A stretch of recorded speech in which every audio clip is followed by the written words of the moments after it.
এইফালে চাওকচোন, আজি শিঙি মাছৰ জোল খাম, মানে মস্তিকৈ খাম বুলি আৰু এইফালে বাচি কুচি ল'লোঁ। শিঙি মাছটো বাচিবলৈ ইজি হয়। এইফালে বিলাহী আৰু এইফালে আদাৰ পাত আৰু নৰসিংহ পাত মোৰ ফেভৰিট। আৰু এইফালে আৰু কি আছে জানেনে? এইফালে মচন্দৈ, চিনি পায় নাই? মচন্দৈ যে, মচন্দৈ পাত আৰু ধনিয়া, পালেং, মচন্দৈ তেনেকৈ মানে জোল অকণ খাম বুলি একদম পূৰা আজি মানে ৰেডি কৰি লৈছোঁ। আৰু ৰাতিপুৱা বেলাতে আদা নহৰু খুন্দিব আছেই আৰু কেঁচা জলকীয়াও দি দিব লাগিব, তেতিয়া ভাল লাগে ন। জালুক অকণ দি দিম। আৰু আপোনালোকে এনেকৈ জোল বনাই খাই ভাল পায়নে বাৰু? মোৰ প্ৰিয় কিন্তু দেই, সেইটো কাৰণে আপোনালোকৰ মাজতে অকণমান প্ৰেৰণ কৰি দিলোঁ। ৰাতিপুৱা ৰাতিপুৱাটো কি কৰোঁ, তাৰপাছত সদায়তো মই মাছ মাংস নাখাওঁ, যিদিনাখন খাওঁ সেইদিনা বৰ তৃপ্তি লগাই খাই দিওঁ দেই গাইজ। তাৰপাছত একচুৱেলি এইবিলাক বস্তু আমাৰ ঘৰবিলাকত প্ৰায় থাকেই, কাৰণ আমি নৰসিংহ পাতে আমাক বহুত উপকাৰ কৰে। এইটো হ'ল ঔষধীয় বস্তু। আৰু এনেকৈ আদা পাতবিলাক যদি দি দিয়া নহয়, তাৰ মানে গোন্ধটো বহুত ধুনীয়া। এই আদা পাতটো বহুত ভাল কাম কৰে। আমি যিবিলাক ৰেডিমেড খাওঁ সেইবিলাক, এইটো ৰেডিমেড দেই, এইটো ৰেডিমেড বুলি কেলৈ কৈছোঁ, এইটো হ'ল মই কিনি আনিছোঁ, এইবিলাক বিনা সাৰত নহয়, কিন্তু এইকেইডাল বিনা সাৰত আৰু এইকেইজোপা বিনা সাৰত। আৰু এই পালেং পাত, এই পালেং, পিয়ালি পালেং, চিনি পাইছে নাপায়? পিয়ালি পালেং যে, এয়া হ'ল পিয়ালি পালেং। তাৰপাছত এই পিয়ালি পালেং লৈছোঁ, পিয়ালি পালেং দি দিম আৰু লগত বিলাহীটো দি দিম।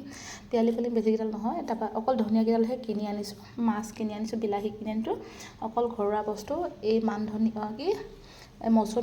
মচন্দৈ পাত, পালেং আৰু নৰসিংহ পাত, তাৰপিছত আদা পাতখিনি ঘৰৰে হয়, কাৰণ ঘৰৰ বস্তুবিলাক একো অপকাৰ নকৰে। মই খাই বিৰাট ভাল পাওঁ। আৰু মানে লোকেল মাছ বিচাৰি নাপাওঁ, কেতিয়াবা পাওঁ, কেতিয়াবা নাপাওঁ। তাৰপাছত আপোনালোকে এনেকৈ বনাই খায়নে? যদি বনাই খাই কমেণ্ট কৰি জনাবচোন, এনেকৈ জোল বনাই খালে কেনেকুৱা লাগে খাবলৈ। আৰু বিশেষকৈ সৰু ল'ৰা ছোৱালীবিলাকক এনেকৈ জোল বনাই খুৱাব লাগে আৰু বেছি ভাল হয়। তাৰপাছত এইফালে আহিছোঁ, ক'লৈ জানেনে? এইফালে আহিছোঁ মই টেঙেনা, এয়া জহা চাউলৰ ভাত এটা এটাকৈ হৈছে। একদম মই চচটোতে বনাই দিছোঁ জহা চাউলৰ ভাত, এনেকুৱা ধুনীয়া গোন্ধ ওলাইছে, খুব ধুনীয়া গোন্ধাইছে। মানে খাওঁতে যেতিয়া মানে বনাই নহয়, গোটেই ৰুমটোত মলমলাই যায়। খুব প্ৰিয়। মোৰ শাহুমাই দিছিলে, শাহুমাই মানে মই থাকোঁ বেলেগত, শাহুমা থাকে বেলেগত, সেয়া মাৰ মৰম আৰু হেঁপাহ জহা চাউলৰ ভাত দেই গাইজ। আৰু জহা চাউলৰ ভাত কোনে কোনে খাই ভাল পায়। আৰু ঢাকনখন দি দিছোঁ। তাৰপিছত এইফালে দৈ গাখীৰ দেখিছে নাই? দৈ গাখীৰ লগততো আৰু খাবলৈ বেছি ভাল। আপোনালোকে খায়নে দৈ গাখীৰ? এনেকৈ থৈ দিছোঁ মানে, গাখীৰ মই ইমান নাখাওঁগৈ, গেছ হয়, চাহ তাহ ইমান নাখাওঁ, মানে গাখীৰ এনেই লোৱাহে হয়, কিন্তু দৈও হৈ যায়। দৈ হ'লে মানে বেছি ভাল পাওঁ, মই দৈ খাওঁৱেই।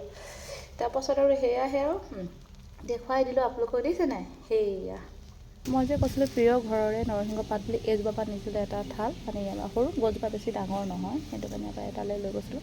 দেখিছেনে? এইজোপি আৰু এইজোপা কি গছ চিনি পাইছেনে আপোনালোকে? এইটো হেঁতে পাইছে নাই বাৰু? এইজোপা হেঁত কি এইজোপা নামটো পটককৈ পাহৰি থাকিলোঁ নহয়, তিতা আকৌ এইজোপা কিবা এটা বুলি কয়। তাৰপৰা মচন্দৈ, সেয়া পাত চাওক, এয়া মচন্দৈ গছ। আৰু মই যে কৈছিলোঁ পিয়ালি পালেং, সেয়া তাৰপৰা ছিঙি আনিছিলোঁ পিয়ালি পালেং, দেখিছে? সেয়া পিয়ালি পালেং, সেয়া প্ৰিয় বুলি যে কৈছিলোঁ আদাৰ পাত, সেয়া আদাৰ পাত ডাঙৰ হৈ আছে, দেখিছেনে? সেয়া মচন্দৈ।